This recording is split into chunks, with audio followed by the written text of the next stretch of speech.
11월 17일 새벽 기도의 말씀입니다.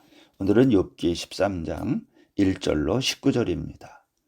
나의 눈이 이것을 다 보았고 나의 귀가 이것을 듣고 깨달았느니라. 너희 아는 것을 나도 아노니 너희만 못하지 않으니라. 참으로 나는 전능자에게 말씀하려 하며 하나님과 변론하려 하노라. 너희는 거짓말을 지어내는 자요 다 쓸모없는 의원이니라. 너희가 참으로 잠잠하면 그것이 너희의 지혜일 것이니라. 너희는 나의 변론을 들으며 내 입술의 변명을 들어보라. 너희가 하나님을 위하여 불의를 말하려느냐? 그를 위하여 속임을 말하려느냐? 너희가 하나님의 낯을 따르려느냐? 그를 위하여 변론하려느냐? 하나님이 너희를 감찰하시면 좋겠느냐? 너희가 사람을 속임같이 그를 속이려느냐? 만일 너희가 몰래 낯을 따를진대 그가 반드시 책망하시리니 그의 존귀가 너희를 두렵게 하지 않겠으며 그의 두려움이 너희 위에 임하지 않겠느냐.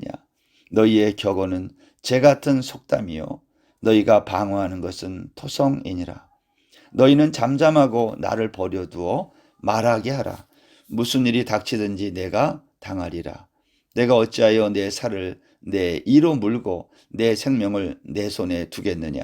그가 나를 죽이시리니 내가 희망이 없노라. 그러나 그의 앞에서 내 행위를 아뢰리라. 경건하지 않은 자는 그 앞에 이르지 못하나니 이것이 나의 구원이 되리라. 너희들은 내 말을 분명히 들으라. 내가 너희 귀에 알려줄 것이 있느니라. 보라, 내가 내 사정을 진술하였거니와 내가 정의롭다함을 얻을 줄 아노라. 나와 변론할 자가 누구이랴? 그러면 내가 잠잠하고 기운이 끊어지리라. 아멘. 욥기 13장은 12장에서부터 이어지는 욥의 변론입니다. 친구들에게 하는 말이죠.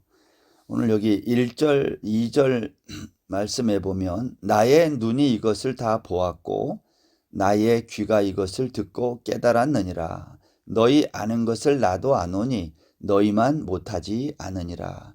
우리가 앞에서도 보았지만 욥은 친구들이 하는 말을 자신도 다 안다고 말하는 겁니다. 여러분, 요즘은 지식의 평준화 그러한 시대에 이른 것 같아요. 사람들이 무슨 문제가 생기면 그 모든 문제들을 해결하기 위해서 이제 인터넷에 들어가서 찾든지 뭐 등등의 방법으로 많은 지식들을 가지고 있어요. 그래서 내가 아는 것을 상대방도 알고 그 사람이 아는 것 대부분의 사람이 다 알고 있다고 이제 생각하는 시대가 된 거죠. 얼마 전까지만 해도 사실 문제가 생기면 우리는 전문가들을 많이 찾았어요. 그런데 오늘날은 사실 대부분의 사람이 전문가가 다 돼 있다. 이러한 생각을 지울 수가 없습니다. 오늘 욥이 하는 말이 그런 거죠. 욥의 세 친구가 하는 말을 나도 다 너희들이 하는 말을 들어보았고 했지만 너희들이 아는 거 나도 다 안다는 거예요. 나도 너희만 못하지 않다. 오늘 그렇게 말하고 있습니다. 그래서 나는 지금 너희들의 말을 들으려고 하는 게 아니라 전능하신 하나님, 내가 하나님과 직접 말씀하고 하나님과 변론하고 싶다. 오늘 3절이 그렇게 말해요. 참으로 나는 전능자에게 말씀하려 하며 하나님과 변론하려 하노라. 너희들이 마치 나에게 필요한 말을 해주는 것처럼 말하지만 너희들은 다 쓸모없는 의원 같다는 거예요. 나에게 도움이 되지 않는다는 거죠. 그래서 나는 너희들이 잠잠하면 그것이 오히려 너희의 지혜라고 생각한다. 욥은 지금 친구들이 하는 말을 쓸모없다. 너희들이 나에게 도움이 되지 않는다. 너희들이 오히려 입을 다물고 가만히 있는 게 너희의 지혜다라고 말하면서 나는 너희들의 변론을 듣고 싶은 게 아니라 하나님의 말씀을 직접 듣기를 원한다 하면서 하나님과 변론하기를 원하고 있는 겁니다. 6절 이하에서 욥은 친구들에게 말하기를 너희들은 나의 변론을 들어보라는 거예요. 너희가 하나님 입장에 서서 나에게 답변을 해준다고 그렇게 말하지만 그것이 오히려 불의를 말하는 것이고 속임을 말하는 것이다. 오늘 그렇게 말합니다. 너희가 하나님의 얼굴을 따르면서 그를 위하여 변론하려고 그렇게 말한다고 하지만 하나님이 너희를 감찰하시면 하나님이 오히려 너희를 책망할 거다. 오늘 그렇게 말합니다. 욥은 친구들에게 이렇게도 말해요. 너희가 나에게 해주는 그러한 말들, 너희의 격언은 재 같은 속담이며 너희가 방어하는 것은 흙으로 된 성이라. 무슨 말입니까? 너희들이 나에게 해주는 모든 좋은 말들은 다 의미 없다는 거예요. 너희가 나를 위해서 해주는 말들은 마치 쉽게 무너지는 흙으로 된 성이라고도 말하는 거예요. 그러니까 잠잠히 하고 나를 그냥 가만히 버려두어 말할 수 있도록 해달라는 거예요. 내가 말한 것으로 인해서 무슨 일이 닥치면 내가 당할 테니 너희들은 가만히 있으라고 말한다는 거죠. 여러분, 이 말은 욥이 하나님께 질문하고 답을 얻는 그러한 일들을 생각하면서 나는 자신이 있다는 거예요. 내가 내 생명을 걸고 하나님께 질문하겠다는 거예요. 그러니 너희들은 가만히 있어라. 오늘 그렇게 말하고 있는 겁니다. 13절 말씀해 보세요. 너희는 잠잠하고 나를 버려두어 말하게 하라. 무슨 일이 닥치든지 내가 당하리라. 내가 어찌하여 내 살을 내 이로 물고 내 생명을 내 손에 두겠느냐. 좀 무슨 말이죠? 욥은 너무 자신이 있는 거예요. 내가 하나님께 질문하면 하나님 나에게 답변할 거다. 그리고 무슨 일이 일어나든지 내가 당하겠다. 내가 책임지겠다. 저는 이런 생각이 들었어요. 욥은 도대체 무슨 생각을 가지고 이런 말을 할까? 욥을 이렇게 당당하게 하는 이유가 어디에 있을까 하는 겁니다. 15절 말씀에서 그가 나를 죽이시리니 내가 희망이 없노라. 그러나 그의 앞에서 내 행위를 아뢰리라. 이건 무슨 말이냐면 욥은 하나님께 나아가 사람이 아무리 의로워도 만약 죽이신다면 할 말이 없다는 거예요.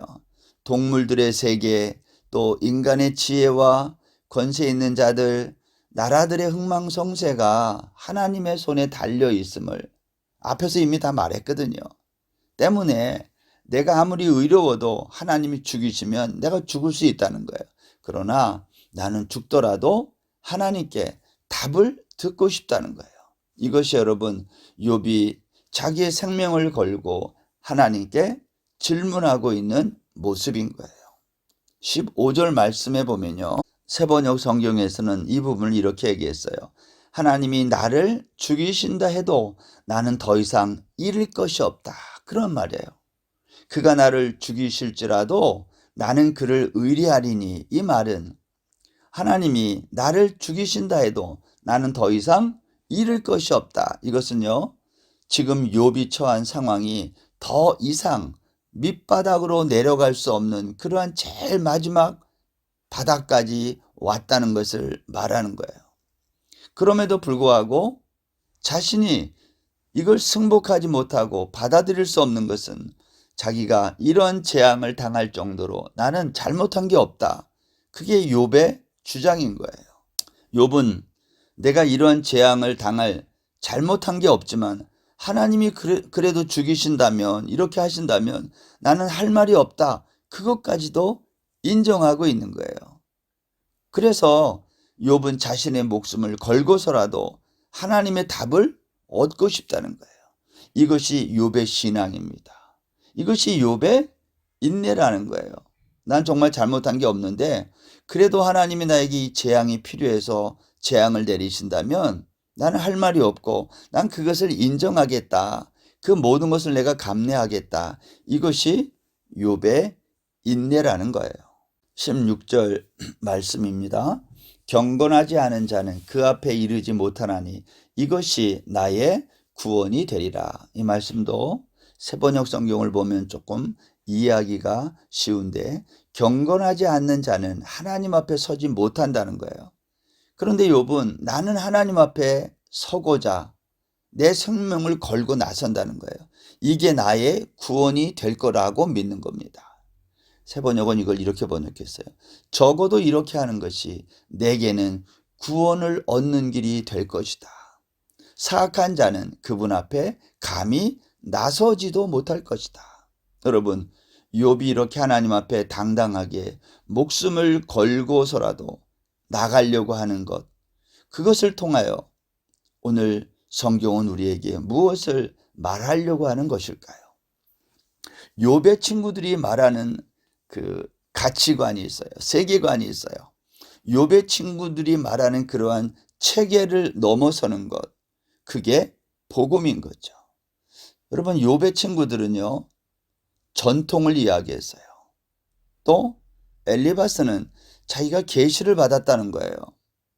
또 빌닷과 같은 경우에는요, 무슨 얘기를 했나요? 하나님의 지혜를 또 얘기했어요. 모든 사람들이 다 인정하는 그러한 가치체계, 도덕률을 말하는 겁니다. 선한 사람은 상 받고 악한 사람은 벌 받는다. 이건 누구라도 다 수긍하는 말 아닙니까? 이게 욥의 친구들이 다 한 말이에요. 그런데 실상은 그렇지 않다는 거예요, 이 세상이. 욥의 이야기가 바로 그 얘기를 우리에게 하고 있는 거죠.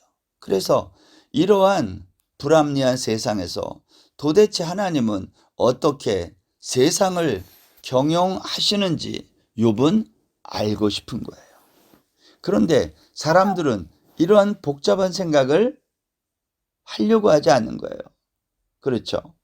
여러분, 우리도 먹고 살기 바쁜데 욥과 같이 고민할 시간이 없어요. 그렇게 말하는 사람들이 많습니다. 그래서 그냥 만약 신이 있다면 신을 잘 섬겨서 그 신으로부터 내가 필요한 유익한 것을 얻어내고 그러한 방법이나 알려달라고 하면 된다는 거예요. 그러면 여러분, 그러한 사람들은 일반적으로 사람들이 알고 있는 전통이나 아니면 그들이 갖고 있는 이 세상의 일반적인 교리 체계 등을 이야기할 수밖에 없는 거예요. 우리가 이 세상에서 알고 있는 많은 종교들이 있습니다. 그 각 종교 단체나 그러한 기관에서 하는 말이 뭐예요? 우리가 가르치는 대로 하면 너희들이 천국도 가고 극락도 가고 복도 받는다. 그렇게 받지 않을 수 없다. 그렇게 말하는 데가 없어요. 다 그렇게 받는다고 말을 해요. 그런데 욥기는 이러한 세상의 가치관, 종교에서 가르치는 이러한 모든 가르침을 무너뜨리고 넘어서는 거라는 거예요. 여러분, 바울 사도는요, 빌립보 이제 1장에서 옥에 갇혀 있는 상태에서 이러한 편지를 쓰게 됩니다. 그러면 무엇이냐? 거칠애로 하나 참으로 하나 무슨 방도로 하든지 전파되는 것은 그리스도니 이로써 나는 기뻐하고 또한 기뻐하리라. 이것이 너희의 간구와 예수 그리스도의 성령의 도우심으로 나를 구원에 이르게 할 줄로 안다 그랬어요. 무슨 말인가요? 자기가 지금 옥에 갇힌 것, 그것 때문에 오히려 복음이 전파되니 나는 기뻐하고 또 기뻐한다는 거예요. 이것이 나를 구원에 이르게 한 것이다. 여러분, 바울 사도의 이 빌립보서 1장에서 하는 이 말, 옥중에 갇혀 있으면서도 그가 기뻐하면서 이것이 바로 내가 구원받은 증거다. 오늘 그렇게 말을 하고 있다는 거예요. 이것은 바울 사도가 우리가 생각하고 있는 구원과는 너무나 다른 구원의 개념을 갖고 있는 거예요. 여러분, 바울이 정말 바른 복음을 전했다면 왜 이런 어려움에 처하게 될까요? 왜 그게 옥에 갇히고 그렇게 핍박을 받죠? 바르게 복음을 전했는데 우리는 보통 이렇게 생각합니다. 우리가 하나님의 일을 열심히 하고 또 정직하고 바르게 살면 그러면 하나님이 우리를 도와주셔서 우리가 하는 일도 잘 되고 모든 일들이 형통한다고 생각하는 거예요. 그런데 욥의 고난 이야기 아니면 바울 사도의 그의 인생의 행로를 보면 그렇지 않다는 걸 금방 알 수 있어요. 누가 봐도 하나님의 도움을 받아야 될 사람들이 오히려 도움을 받지 못하고 오히려 고난을 받고 있는데 욥도 그렇고 바울도 그렇고 이러한 일들이 오히려 구원에 이르는 것이다 라고 말했다는 거예요. 그러면서 바울은 자신의 몸에서 오직 그리스도가 존귀하게 되게 하려고 한다. 나는 그렇게 말하면서 자신 안에 사는 분이 예수 그리스도이기 때문에 나는 죽는 것도 유익하다. 오늘 바울이 그렇게 말한 거 아닙니까? 세상 사람들이 볼 때는 실패했고요. 죽은 자와 같고, 그런데 바울은 또 욥은 오히려 이것이 구원의 길이라고 말한다는 거예요. 여러분, 하나님이 택한 백성들은요, 세상의 이 모든 가치와 세계관, 이 이론과 논리들을 잘 압니다. 세상의 경험도 알고 지혜도 알고 전통 교리가 뭔지를 다 알아요. 그러나 그런 것으로는 답이 없는, 해석이 되지 않는 삶, 그게 우리의 인생이라는 거예요. 여러분, 오늘 본문 17절에 보면 욥은 이렇게 말합니다. 너희들은 내 말을 분명히 들으라. 내가 너희 귀에 알려줄 것이 있느니라. 욥은 친구들에게 뭘 분명히 말하고 싶었을까요? 18절에 보면 보라, 내가 내 사정을 진술하였거니와 내가 정의롭다함을 얻을 줄 아노라. 욥은요, 자신만만했어요. 너희들이 볼 때 내가 문제 있고 내가 죄가 있어서 이러한 결과를 인과응보의 이러한 결과를 내가 받는다고 너희들은 볼지 모르지만 나는 그렇지 않다. 너희들 분명히 들어. 내가 너희한테 할 말이 있다. 나는 정의롭다함을 반드시 얻을 줄 내가 확신한다는 거예요. 그러면서 19절에서 이렇게 말하죠. 나와 변론할 자가 누구이랴. 그러면 내가 잠잠하고 기운이 끊어지리랴. 내가 나와 변론할 자가 누구냐? 하나님밖에 없다는 거예요. 하나님이 만약에 그렇다고 말하면 내가 그것을 그대로 받아들이겠다는 거예요. 그러나 그렇지 않고 세상에 너희들이 말하는 그러한 가치관, 그러한 체계, 그러한 방식을 하면 나는 받아들일 수 없고 내가 하나님으로부터 직접 이 문제를 해결함 받을 때까지 나는 인내하고 견디겠다. 이것이 욥의 신앙이며 믿음인 것입니다. 사랑하는 성도 여러분, 우리가 이 세상 사람들로부터 손가락질을 받을 수 있어요. 세상 사람들의 가치관과 세계관으로 우리가 지적당할 수 있어요. 그러나 그것이 옳은 것입니까? 그렇지 않아요. 세상의 가치체계로 설명되지 않는 우리의 인생길, 이것은 하나님의 방법으로만, 하나님의 복음으로만 이것이 설명되고 해결되어진다는 거예요. 욥은 그것에 대한 확신을 갖고 오늘 친구들에게 말하고 있는 겁니다. 우리가 오늘 하루를 살 때에도 이 세상의 가치관에 휘둘리지 말고 하나님의 말씀에 붙들려 흔들리지 않는 저와 여러분 다 될 수 있기를 주의 이름으로 축원합니다. 기도하겠습니다. 하나님 아버지, 세상 모든 사람들이 다 알고 있는 그러한 지식, 그러한 경험, 지혜로 나에게 일어나는 인생의 문제가 해결되지 않을 때가 많습니다. 하나님, 주님의 말씀으로만, 십자가의 복음으로만 해결되어지는 우리 인생의 문제들, 욥과 같이 확신을 가지고 하나님 살게 하여 주옵소서.